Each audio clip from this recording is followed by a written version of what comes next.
हाय दोस्तों, मैं हूँ हिमानी evidyarthi.in से और हम पढ़ रहे हैं कक्षा 6 विज्ञान का 10वां पाठ। अब हम अपने 10th चैप्टर में पहुंच गए हैं। हमारे पाठ का नाम है गति एवं दूरियों के मापन। तो आज हम ये पाठ शुरू कर रहे हैं जिसमें हम पढ़ेंगे सबसे पहले गति किसे कहते हैं, गति के बारे में भी पढ़ेंगे और ये भी पढ़ेंगे कि गति करके, ठीक है, हम जितनी भी दूरी तय करते हैं उसको किस तरह से नापते हैं, पुराने समय में कैसे नापते थे और आज के समय में कैसे नापते हैं। ठीक है, तो जब हम नापने की बात करते हैं तो सबसे पहले हम नापते हैं उन दूरियों को जिनको कि हम यातायात के दौरान तय करते हैं। ठीक है, एक स्थान से दूसरे स्थान पर जाने के दौरान हम जो दूरियां तय करते हैं सबसे पहले उन्हीं को नापने की बात करते हैं। तो जब हमें इसके बारे में जानना है तो सबसे पहले हमें जाननी पड़ेगी यातायात की कहानी।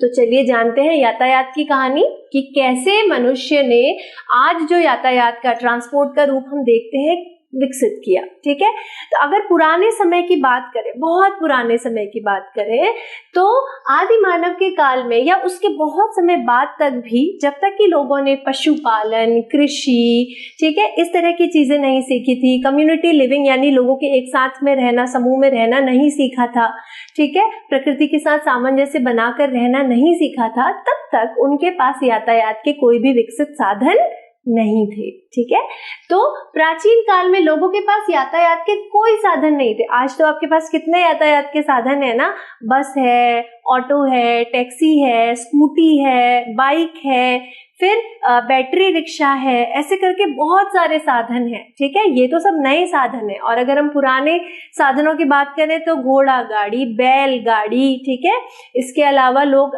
जो जिस जगह पर रहते थे वहां पर रहने वाले पशुओं के हिसाब से कुछ गाड़ी बना लेते थे। ठीक है, तो ये सारे विकास मनुष्य ने कब किए, जब उन्होंने इस तरह की चीजें सीखी, पशुपालन सीखा, कृषि सीखी। ठीक है, जब उन्हें यातायात की असल में जरूरत पड़ी। जब पुराने समय में मनुष्य था तब उसको तो बस उसका एक ही एम होता था, एक ही लक्ष्य होता था कि बस भोजन खाना है और जीवित रहना है। ठीक है, लेकिन जब उसने संसार की और चीजें सीखी, ठीक है, तब उन्होंने यातायात की जरूरत महसूस करी और फिर यातायात के साधनों का विकास किया। अब कृषि करी, कृषि से जो अनाज हुआ उस अनाज को अपने घर तक ले जाने के लिए उन्हें लगा कि नहीं, कुछ ऐसा साधन होना चाहिए कि जिसकी मदद से हम बहुत सारा अनाज एक ही बार में ले जा सके। तब शायद धीरे धीरे उन्होंने ये सोचा होगा कि चलो एक पहिए का आविष्कार करते हैं। फिर उस पहिए के साथ किसी पशु को जोड़कर कुछ गाड़ी सी बनाकर उन्होंने अपने सामान को एक स्थान से दूसरे स्थान पर ले जाना शुरू करा।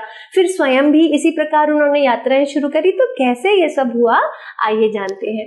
तो अब हमें ये तो पता चल गया कि प्राचीन काल में लोगों के पास यातायात के कोई भी साधन नहीं थे, तो वो यात्राएं कैसे करते थे, वे सिर्फ और सिर्फ पैदल चलते थे। ठीक है, इसके अलावा कोई और ऑप्शन नहीं था। पैदल चलते थे, अपना सामान अपनी पीठ पर लाद कर ले जाते थे। अपना भी जा रहे हैं और सामान को पीठ पर लाद के चलते जा रहे हैं। लंबी दूरी की यात्राएं तय करते थे। ठीक है, फिर बाद में, ठीक है, बहुत समय के बाद मानव ने यातायात के लिए पशुओं का उपयोग करना शुरू किया, जब उसने पशुपालन सीखा। ठीक है, तो क्या करते थे लोग उस समय पर, घोड़े पर बैठकर यात्रा करते थे। ठीक है, या फिर कोई भी पालतू जानवर जिसके ऊपर वो बैठकर यात्रा कर सके, जैसे गधे पर बैठकर भी कई लोग पुराने समय में यात्रा करते थे। तो पशुपालन के बाद मनुष्य ने पशुओं के ऊपर बैठकर यात्रा करना सीखा। ठीक है, हाथी के ऊपर यात्रा करते थे। तो इस प्रकार जब पशुपालन करा तो उन्होंने पैदल चलना छोड़कर यातायात के लिए पशुओं का उपयोग करा। ठीक है, फिर अब ये तो हुई स्थल की बात, लेकिन जल में कैसे लोग यात्राएं करते थे। जल मार्गों में आने जाने के लिए लोग नावों का प्रयोग करते थे, लेकिन बहुत शुरुआत में इतनी अच्छी नावें भी बनाना लोग नहीं जानते थे। तो वो नाव को कैसे बनाते थे, लकड़ी के लट्ठों को जिसमें खोखली गुहिका बनाई जा सके, उन्हीं लट्ठों से वो नावों का निर्माण करते थे। लकड़ी के एक लट्ठे को इस तरह से खोखला कर लेते थे कि उसके अंदर बस बैठने भर की जगह बन जाए और उसके अंदर बैठकर वो नाव का रूप देकर उसे उसमें यात्रा किया करते थे। ठीक है, उन्हें ये नहीं आता था कि नाव बनाने के लिए हम लकड़ी के टुकड़ों को आपस में जोड़कर नाव का एक आकार दे सकते हैं, ये सब उन्हें नहीं आता था। वो कोई ऐसे लकड़ी का लट्ठा ढूंढते थे जिसमें कि खोखली एक गुहिका बनाई जा सके ताकि वो उसके अंदर बैठ सके और बस वो उसी को खेते हुए ले जाकर एक डंडे की मदद से नाव का आकार दे लेते थे और अपनी यात्राएं करते थे, ठीक है। लेकिन बाद में लोगों ने लकड़ी के विभिन्न टुकड़ों को आपस में जोड़कर नाव की आकृति बनाना सीख लिया, ठीक। जैसे जैसे मानव का विकास हुआ, मानव ने कई तरह की चीजें सीखी, तो उसने एक बहुत महत्वपूर्ण चीज सीखी, नाव बनाना, जिसकी मदद से वो अब लंबी लंबी जल की, समुद्र की यात्राएं करने लगे, ठीक है। फिर नाव, छोटी नाव बनाना सीखा, फिर इस तरह से उन्होंने बड़े जहाज बनाना सीखा, जहां पर वो एक आध लोगों को नहीं बल्कि हजारों लोगों को एक साथ लेकर जा सकें, ठीक है। अगर हम पुराने समय की बात करें तो जब से हमारे वायुयान प्रचलित हुए उससे भी बहुत पहले से लोग जल की यात्राएं ही ज्यादा करते थे। हमारे देश में अंग्रेजों का, फ्रांसीसियों का, जितने भी विदेशियों का आगमन हुआ, जल मार्ग से बहुत ज्यादा विदेशियों का आगमन हुआ, ठीक है। स्थल मार्ग से जिन विदेशियों का आगमन हुआ वो तो हमारे भारत देश के आसपास के हिस्सों से आए थे, जैसे अफगानिस्तान से आए थे, ठीक है, या फिर ईरान, इराक, इस तरफ से आए थे जहां से जल स्थल मार्ग उपस्थित थे। लेकिन जहां पर स्थल मार्ग नहीं थे वहां से लोग हमारे देश तक कैसे आए थे? जल मार्ग से। जैसे अंग्रेज आए थे तो कैसे आए थे? जहाज की मदद से, समुद्र के रास्ते से आए थे, ठीक है। तो कैसे आए होंगे समुद्र के रास्ते से? क्योंकि पहले मानव ने नाव बनाना सीखा और फिर धीरे धीरे अपनी कला में पारंगत होकर उन्होंने बड़े बड़े जहाज बनाना सीखा और साहसिक समुद्री यात्राएं करना आरंभ किया। पहले के जमाने में ज्यादातर जो ट्रेड होता था, यानी कि जो व्यापार होता था, वो भी सारा समुद्र के रास्ते से ही किया जाता था, ठीक है। तो ये बहुत बड़ी खोज थी कि मानव ने नाव बनाना सीखा था, फिर धीरे धीरे उसने अपने कौशल को विकसित करके बड़े बड़े जहाज बनाए, ठीक है। तो ये नावें जल में रहने वाले जीवों की आकृतियों के सदृश थी, ठीक है। तो शुरुआत में जो नावें बनाई जाती थी वो जलीय जीवों के आकार की बनाई जाती थी। क्यों? क्योंकि हमने पुराने पाठ में भी पढ़ा था कि मछली आदि जो भी जीव होते हैं वो क्यों रह पाते हैं पानी में? क्योंकि उनका शरीर धारा रेखीय होता है ना। तो इसका मतलब क्या है कि बीच में चौड़ा होता है और किनारों पर पतला होता है, ठीक है। तो इसका मतलब क्या है कि समुद्र में जो लहरें उठती हैं उनको चीर कर आगे बढ़ने के लिए धारा रेखीय शारीरिक आकृति होना जरूरी है, ठीक है। तो इसी बात से प्रेरित होकर शायद मनुष्यों ने जो नावें बनाई वो कैसी बनाई? जलीय जीवों के आकृति के हिसाब से बनाई, जैसे जलीय जीव होते हैं उनके आकार की बनाई। इसीलिए किनारे में पतली और बीच में चौड़ी नाव बनाई। और एक कारण ये भी हो सकता है शायद कि उस समय मनुष्यों को ये लगता हो कि जलीय जीव क्योंकि जल में आराम से रहते हैं, तो अगर हम उनके आकार की नावें बनाएंगे तो शायद वो हम पर हमला ना करें, उन्हें ये लगे कि ये भी हमारे जैसा ही कोई जीव है। तो दूसरी बात तो इतना श्योर नहीं है हम इस बारे में, लेकिन अगर वैज्ञानिक दृष्टि से देखें तो धारा रेखीय शरीर होने के कारण उन्होंने जलीय जीवों के आकार की जैसी नावें बनाई थी, ठीक है। अब हम चलते हैं आगे। यातायात की कहानी का बहुत महत्वपूर्ण हिस्सा है ये, क्या है? पहिए का आविष्कार, ठीक है। अब हम वापस से अपने स्थल मार्ग पे आ गए हैं। तो स्थल मार्गों में यात्रा करने के लिए पहिए के आविष्कार से पहले मनुष्य कैसे यात्रा करता था? या तो पैदल या फिर पशुओं की मदद से, घोड़े पर बैठकर, ठीक है।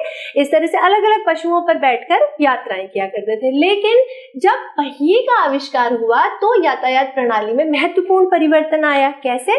पहियों पर चलने वाली गाड़ियों को खींचने के लिए पशुओं का उपयोग किया जाता था, ठीक है। उसके बाद से फिर घोड़ा गाड़ी, बैल गाड़ी, ठीक है, इस तरह की गाड़ियां जो थी वो प्रचलित हुई। तो अब पहिए का आविष्कार हुआ तो गाड़ियों का आविष्कार हुआ और इन गाड़ियों को खींचने के लिए पशुओं का प्रयोग किया जाने लगा। तो इस वजह से हमारी बैलगाड़ी, घोड़ा गाड़ी, इस तरह के जो यातायात के साधन थे ये प्रचलित हो गए। उसके बाद 19वीं शताब्दी के शुरू होने तक क्या हुआ था? लोगों ने गाड़ियों को इतना ज्यादा विकसित कर लिया था कि लोग एक स्थान से दूसरे स्थान तक परिवहन के लिए पशुओं, नावों, जहाजों पर निर्भर करते थे। पशुओं की मदद से वो गाड़ियां चलाते थे, ठीक है, जैसे घोड़ा गाड़ी, बैलगाड़ी वगैरह, ठीक है। और नावों का तो हमने देख लिया, बड़े बड़े जहाज विकसित कर लिए थे उन्होंने, ठीक है। तो 19वीं शताब्दी पर आते आते हमारा यातायात इतना विकसित हो चुका था कि हम पशु, नाव और जहाजों पर निर्भर करते थे, ठीक है, जैसे घोड़ा गाड़ी वगैरह लोग इससे यात्राएं करते थे। फिर क्या हुआ कि एक बहुत ही भयानक खोज हुई जो कि थी वाष्प इंजन यानी भाप का इंजन, ठीक है। अब भाप का इंजन का आविष्कार हुआ तो उससे परिवहन के नए साधनों का विकास हुआ। अभी तक तो जो साधन थे वो कैसे थे, पारंपरिक तरीके के थे, जिसमें कि हम किसी पशु का इस्तेमाल कर रहे हैं, ठीक है, या फिर लकड़ी से नावें बना रहे हैं, ठीक है, इन सब का इस्तेमाल कर रहे हैं। लेकिन अब क्या हुआ कि पशुओं की जगह एक इंजन का आविष्कार किया गया जिसने गाड़ियों को खींचना आरंभ किया। तो सवारी गाड़ियों और माल गाड़ियों के डिब्बों के लिए अब रेल की पटरियों का निर्माण किया गया और इस रेल को खींचने के लिए वाष्प इंजन या भाप के इंजन का प्रयोग किया जाने लगा, ठीक है। तो अब यहाँ से 19वीं शताब्दी से हम कह सकते हैं कि रेल का विकास होना शुरू हुआ, ठीक है। उसके बाद फिर क्या हुआ कि धीरे धीरे अब जैसे कि एक वाष्प इंजन बना तो वाष्प इंजन के बाद मोटर कार, ट्रक, बस जैसे स्वचालित वाहन आने लगे, ठीक है। मतलब अब इन वाहनों को चलाने के लिए हमें किसी पशु वगैरह की आवश्यकता नहीं थी, ये ईंधन की मदद से चलने वाले वाहन थे, ठीक है। तो अब क्या हुआ, जल पर, अब ये तो हुआ स्थल की बात, लेकिन जल परिवहन के मामले में मोटर से चलने वाली नाव और जहाजों का उपयोग होने लगा, ठीक है। पुराने समय में जल परिवहन के लिए जिन नावों का इस्तेमाल किया जाता था उनमें लोग हाथ से चप्पू चलाते थे, ठीक है ना। लेकिन फिर जैसे ही इंजन का आविष्कार हुआ तो स्वचालित मोटर और नाव, जहाजों का उपयोग लोग करने लगे, ठीक है। फिर क्या हुआ कि 19वीं शताब्दी के प्रारंभ में एक और भी मजेदार चीज हुई, वो क्या, स्थल पे तो वाष्प इंजन का आविष्कार हुआ, लेकिन वायु में ट्रैवल करने के लिए या वायु में यात्रा करने के लिए किसका आविष्कार किया गया, हवाई जहाजों का आविष्कार किया गया, ठीक है, या वायुयान का आविष्कार किया गया, विकास किया गया और बाद में इनके मॉडल में और सुधार किए गए और इन्हें यात्री और सामान ले जाने योग्य बनाया गया। आज जो हम फ्लाइट से ट्रेवल करते हैं, जो हम बड़े बड़े हवाई जहाजों से यात्रा करते हैं, ठीक है, वो प्रारंभिक में इस प्रकार के थे, ठीक है, और इसको धीरे धीरे धीरे बहुत सारे प्रयोगों की मदद से ऐसा विकसित किया गया जिसका स्वरूप हम आज देखते हैं, जिसमें कि शुरुआत में एक हवाई जहाज के अंदर शायद 1 या 2 आदमी ही यात्रा कर पाते होंगे और उसमें कोई सामान नहीं, कुछ नहीं, लेकिन आज हमने अपने आप को इतना विकसित कर लिया है कि बड़े बड़े मालवाहक जहाज अलग होते हैं, ठीक है, और फिर हमारे ऐसे भी जहाज हैं जो कि इंसानों के साथ साथ सामान को भी एक स्थान से दूसरे स्थान तक ले जाते हैं, ठीक है। तो एयर ट्रांसपोर्टेशन भी हमने विकसित करा धीरे धीरे, ठीक है। तो अब के समय में, आज के समय में विद्युत रेलगाड़ी यानी कि बिजली से चलने वाली रेलगाड़ी जैसे मेट्रो वगैरह, ठीक है, एकल रेल, मोनो रेल होती है। मोनो रेल जो होती है वो एक विशेष प्रकार की रेल होती है। जैसे आप देखते होंगे ना कि ट्रेन कैसे चलती है, ट्रेन की पटरी में इस तरह से पटरी बिछाई रहती है और इसके ऊपर फिर ट्रेन चलती है ना। लेकिन मोनो रेल जो होती है वो एक विशेष प्रकार की गाड़ी है जिसमें सिर्फ एक ऐसे सिंगल बीम होती है, ठीक है, और इसी के ऊपर ट्रेन चलती है। इसमें कोई ऐसी पटरी जैसी संरचना कुछ नहीं होती, ये सिर्फ एक ऐसी बीम होती है और इसके ऊपर ट्रेन चलती है, ठीक है। तो मोनो रेल भी एक प्रकार का यातायात का साधन है, इसको एकल रेल कहते हैं या एक पटरी रेल भी कहते हैं, ऐसी रेल जो सिर्फ एक ही पटरी पे चलती है, ठीक है। फिर पराध्वनिक या सुपरसोनिक वायुयान जिनकी गति जो होती है बहुत तेज होती है, ठीक है, ध्वनि की गति से भी तेज होती है। फिर अंतरिक्ष यान, ठीक है, अंतरिक्ष यान क्या होते हैं, वो यान जिनको हम अंतरिक्ष में जाने के लिए प्रयोग करते हैं, उनका भी हमने विकास किया है, ठीक है। तो ये 20वीं शताब्दी के कुछ योगदान हैं। तो इनकी मदद से आज हमारा यातायात का जो सिस्टम है या यातायात के जो साधन है वो बहुत ही ज्यादा विकसित हो चुके हैं।